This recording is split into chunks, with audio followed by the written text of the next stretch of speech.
Good morning, boys and girls. It's Thursday morning, and I'm here to read you a story. This story is by a very famous author. He's actually my favorite children's author. His name is Tommy DePaola, and I'm reading the story to you today to honor him. He is a great author. He has written many books, and one thing that's really cool about Tommy DePaola is that he wanted to be an artist when he was 4 years old, younger than you guys.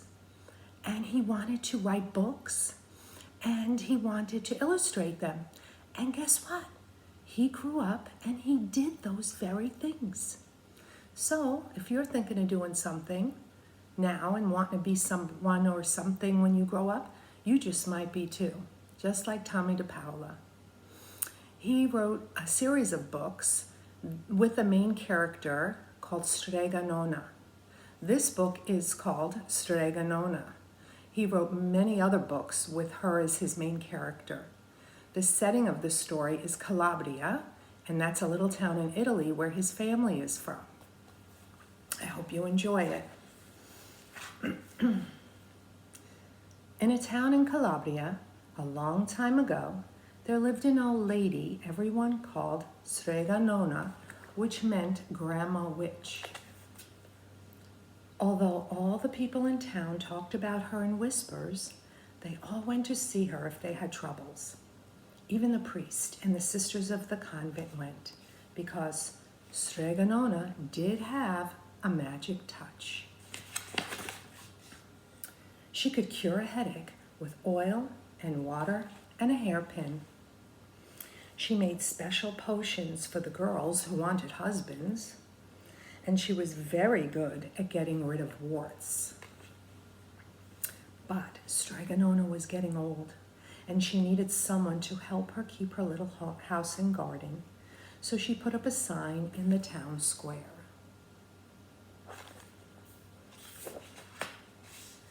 And Big Anthony, who didn't pay attention, went to see her.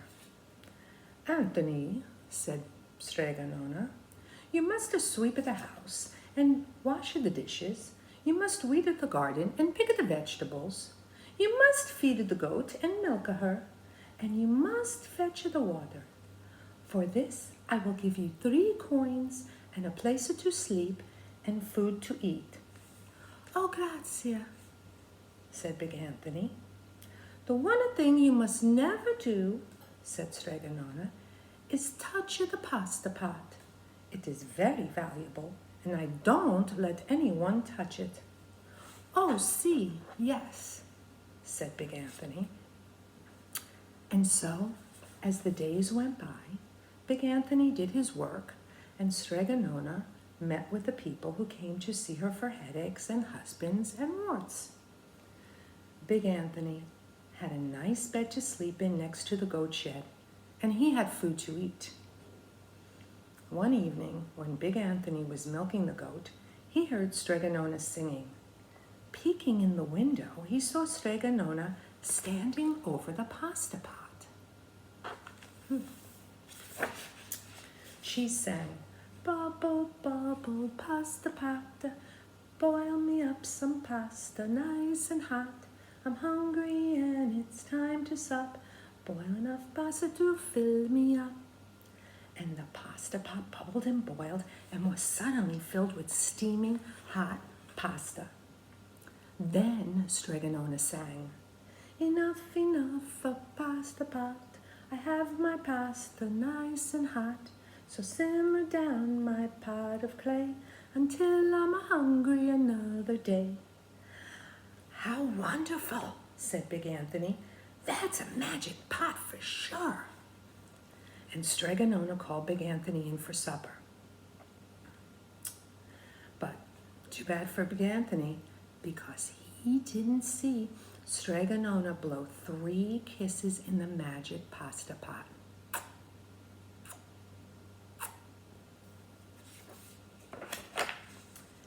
And this is what happened. The next day, when Big Anthony went to the town square to fetch the water, he told everyone about the pasta pot. And naturally, everyone laughed at him because it sounded so silly. A pot that cooked by itself? You better go and confess to the priest, Big Anthony, they said. Such a lie. And Big Anthony was angry, and that wasn't a very good thing to be. I'll show them, he said to himself. Someday I will get the pasta pot and make it cook, and then they'll be sorry.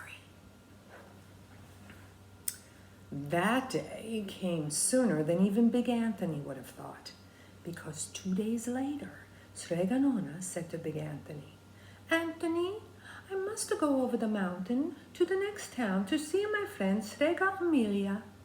Sweep the house and weed the garden, feed the goat and milk her, and for your lunch, there is some bread and cheese in the cupboard. And remember, don't touch the pasta pot. Oh, yes, yes, Strega Nona, said Big Anthony, but inside he was thinking, my chance has come. As soon as Strega Nona was out of sight, Big Anthony went inside, pulled the pasta pot off the shelf, and put it on the floor. Now, let's see if I can remember the words, said Big Anthony. And Big Anthony sang, Bubble, bubble, pasta pot, boil me some pasta nice and hot.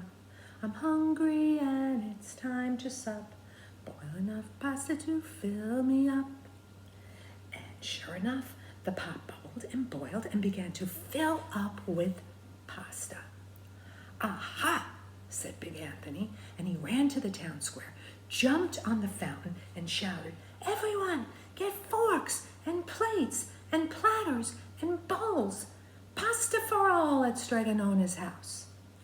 Big Anthony had made the magic pot work.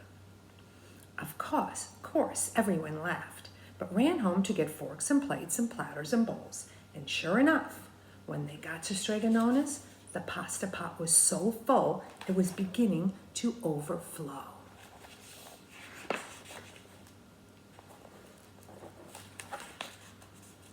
Big Anthony was a hero.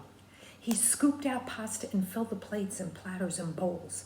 There was more than enough pasta for all the townspeople, including the priest and the sisters from the convent. And some people came back for 2 and 3 helpings. But the pot was never empty. When all had had their fill, Big Anthony sang, Enough, enough of my pasta pot. I have my pasta nice and hot. So simmer down my pot of clay until I'm hungry another day. But alas, he did not blow the 3 kisses. He went outside, and to the applause of the crowd, Big Anthony took a bow. He was so busy listening to compliments from everyone that he didn't notice the pasta pot was still bubbling and boiling until a sister from the convent said, Oh, Big Anthony, look! And pasta was pouring out of the pot all over the floor of Strega Nona's house and was coming out the door. Big Anthony rushed in and shouted the magic words again, but the pot kept bubbling. He took the pot off the floor, but pasta kept pouring from it. Big Anthony grabbed a cover and put it on the pot and sat on it. But the pasta raised the cover and Big Anthony as well and spilled on the floor of Strega Nona's house. Stop, yelled Big Anthony. But the pasta did not stop. And if someone hadn't grabbed poor Big Anthony, the pasta would have covered him up. The pasta had all but filled the little house. Out of the windows and through the doors came the pasta, and the pot came right on bubbling. The townspeople began to worry. Do something, Big Anthony, they shouted. Big Anthony sang the magic song again, but without the 3 kisses, it did no good. By this time, the pasta was on its way down the road, and all the people were running to keep ahead of it. We must protect our town from the pasta, shouted the mayor. Get mattresses, tables, doors, anything to make a barricade. But even that didn't work. The pot kept bubbling and the pasta kept coming. My goodness, look at all that pasta. We are lost, said the people, and the sisters, the priest and the sisters of the convent began praying. The pasta will cover our town, they cried. And it certainly would have, had Strega Nona not come down the road, home from her visit. She didn't have to look twice to know what had happened. She sang the magic song and blew the 3 kisses, and with a sputter, the pot stopped boiling and the pasta came to a halt. Oh, grazie. Thank you, Strega Nona, the people cried. But then they turned on poor Big Anthony. String him up, the men of the town shouted. Now wait, said Strega Nona. The punishment must fit the crime. And she took a fork from a lady standing nearby and held it out to Big Anthony. All right, Anthony, you wanted pasta from my magic pasta pot, Strega Nona said, and I want to sleep in my little bed tonight.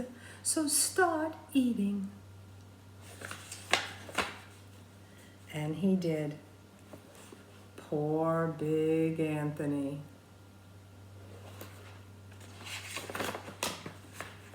Oh, he's pretty full, isn't he? I think Big Anthony learned his lesson. He wasn't a very good listener. I think he'll listen more, right? I think he will next time. Okay, so, and I know, boys and girls, that you guys are great listeners for your mommies and daddies, and you're doing the best you can. Today, you'll have 2 lessons up on EdSpeed. Tell your mommies.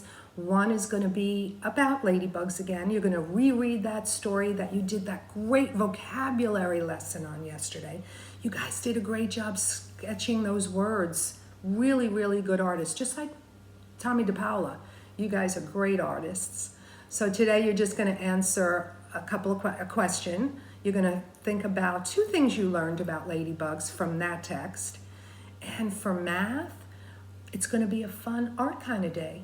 So you're going to draw your favorite objects, but the important thing is that you're going to draw them in groups or sets of 10, and you have to draw 100 of them, but make sure they're in sets or groups of 10. Any pictures you want.